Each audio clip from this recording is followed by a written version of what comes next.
नहमदुहु व नसल्ली अला रसूलिहिल करीम अम्मा बाद। मुहतरम नाज़रीन व सामीन, आज हम बात करेंगे कि दुनिया के अंदर सबसे बड़ी बीमारी क्या है, सबसे बड़ा मर्ज़ क्या है। लोग कहते हैं, डॉक्टर हजरात कहते हैं कि सबसे बड़ी बीमारी, सबसे बड़ा मर्ज़ कैंसर है, शुगर है। कैंसर वाला बचता ही नहीं, शुगर वाला भी आहिस्ता आहिस्ता मौत के मुंह में चला जाता है। लेकिन भाइयों, सबसे बड़ी बीमारी खुद ज़िंदगी है। जो बंदा दुनिया में आया है, जिस बंदे को ज़िंदगी मिली है, गारंटेड बात है कि उसने मरना है, पक्की बात है कि उसने मरना है। कुल्लु नफ्सिन ज़ाइक़तुल मौत, हर जी रूह ने, हर जानदार ने मौत का ज़ायक़ा चखना है। हमें इसके लिए तैयारी करनी चाहिए।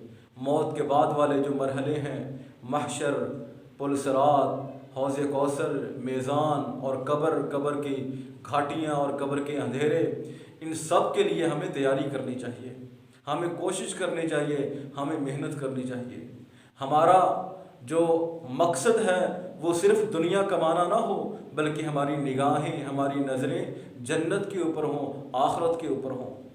एक ड्राइवर जब गाड़ी चला रहा होता है तो वो सामने देखता है, वो साइड शीशे के अंदर ज़रूरत के तहत, ज़रूरत के लिए देखता है कभी कभार, वरना उसकी नज़रें सामने होती हैं।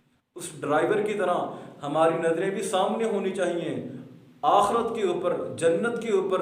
जैसे वो कभी कभार साइड शीशे में देखता है बहुत कम, हमारा ध्यान दुनिया की तरफ बहुत कम होना चाहिए। हमारा असल जो मकसद है, हमारी असल जो मेहनत है, भाग दौड़, हमारी कोशिश वो जन्नत के लिए हो, आखरत के लिए हो।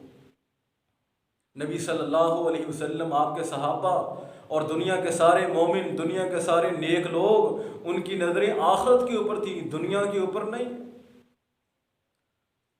उमर बिन खत्ताब रज़ी अल्लाह ताला अन्हु के बेटे अब्दुल्ला के बेटे सालिम बिन अब्दुल्ला रहमहुल्लाह ताला अन्हु बैतुल्लाह के अंदर अपने जूतों को उठा के खाना काबा का तवाफ़ कर रहे थे। दुनिया से बेखबर क्या हो रहा है, वहाँ पे चक्कर काट रहे हैं अल्लाह को मनाने के लिए, अल्लाह को राज़ी करने के लिए। खलीफा हिशाम बिन अब्दुल मलिक ने देखा कि सालिम यहाँ तवाफ़ कर रहे हैं।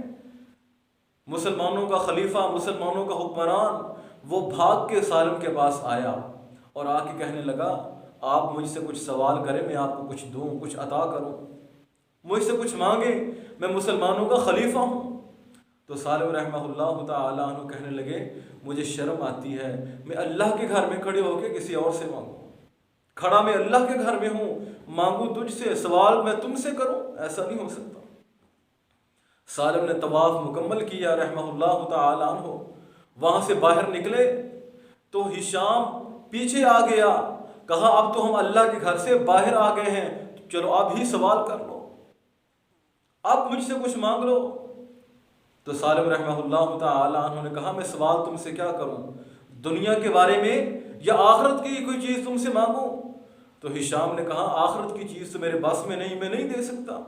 दुनिया की कोई चीज़ मैं आपको अता कर सकता हूँ, मैं दे सकता हूँ, दुनिया की कोई चीज़ मुझसे मांगे।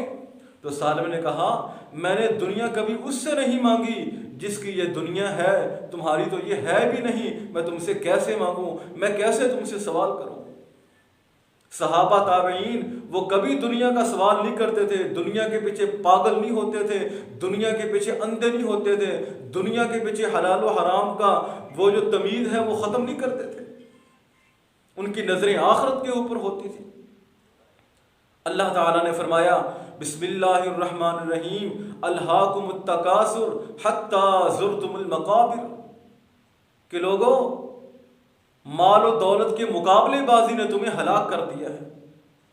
उसके पास एक गाड़ी है, मेरे पास दो गाड़ियां हों, उसके पास एक घर है, मेरे पास दो घर हों, मेरे पास ये चीज़ हो, मैं अपने रिश्तेदारों के अंदर, ख़ानदान के अंदर, शरीकों के अंदर मेरी नाक सबसे ऊंची हो, मेरा घर सबसे ऊंचा हो, मेरी गाड़ी जो है वो सबसे बड़ी हो, सबसे लंबी हो, मेरे हाथ में मोबाइल वो सबसे महंगा हो, मेरे हाथ में घड़ी वो सबसे महंगी हो, सबसे आला हो। ये ज़रूरतें, ये सहूलतें आखिर कब तक पूरी करोगे? اللہ کے دین کا بھی کچھ سوچو، اپنی آخرت کا بھی کچھ نہ کچھ سوچو۔ کفا بالموت واعظا، نصیحت کے لیے موت ہی کافی ہے۔ جو بندہ نصیحت حاصل کرنا چاہتا ہے، کچھ سیکھنا چاہتا ہے، اس کے لیے لمبے لمبے وعظ، لمبے لمبے لیکچر، لمبے لمبے خطابات کی اس کے لیے ضرورت نہیں ہے۔ اس کے لیے یہی نصیحت کافی ہے کہ اس نے مرنا ہے۔ دنیا کا کوئی شہر ایسا نہیں، دنیا کا کوئی گاؤں ایسا نہیں، کوئی ملک ایسا نہیں جہاں پہ جا کے آپ موت سے بچ سکیں۔ اس کے لیے تیاری کریں۔ امام حسن بصری رحمہ اللہ تعالی عنہ اپنے ایک دوست کے ساتھ ایک قبر کے اوپر کھڑے ہیں، اور حسن بصری اپنے دوست سے پوچھتے ہیں، اے اللہ کے بندے تمہارا کیا خیال ہے؟ یہ بندہ جو اس قبر کے اندر ہے، جس کو ابھی ہم نے دفنایا ہے، اگر اس کو دوبارہ زندگی مل جائے، یہ دوبارہ کھڑا ہو جائے تو یہ اٹھ کے کیا کرے گا؟ آپ کا دوست کہنے لگا، اگر اس کو دوبارہ زندگی ملی، موقع ملا، تو دوبارہ جاگنے کے بعد، دوبارہ اٹھنے کے بعد، دوبارہ زندگی ملنے کے بعد یہ زیادہ سے زیادہ نیک اعمال کرے گا۔ تو حسن بصری رحمہ اللہ تعالی عنہ نے کہا، اس نے تو دوبارہ نہیں اٹھنا، اسے دوبارہ موقع نہیں ملنا، یہ تو مر چکا ہے، لیکن تم ابھی زندہ ہو، تم یہ نیک کام کر سکتے ہو۔ محترم بھائیوں، ہمیں اپنی آخرت کے بارے میں سوچنا چاہیے۔ 24 گھنٹوں میں سے ضرور کچھ نہ کچھ ٹائم نکال کے ہمیں سوچنا چاہیے، ہر روز، ہر دن، کہ ہم نے آخرت کے لیے کیا کیا ہے۔ سبحانک اللہم و بحمدک، اشہد ان لا الہ الا انت۔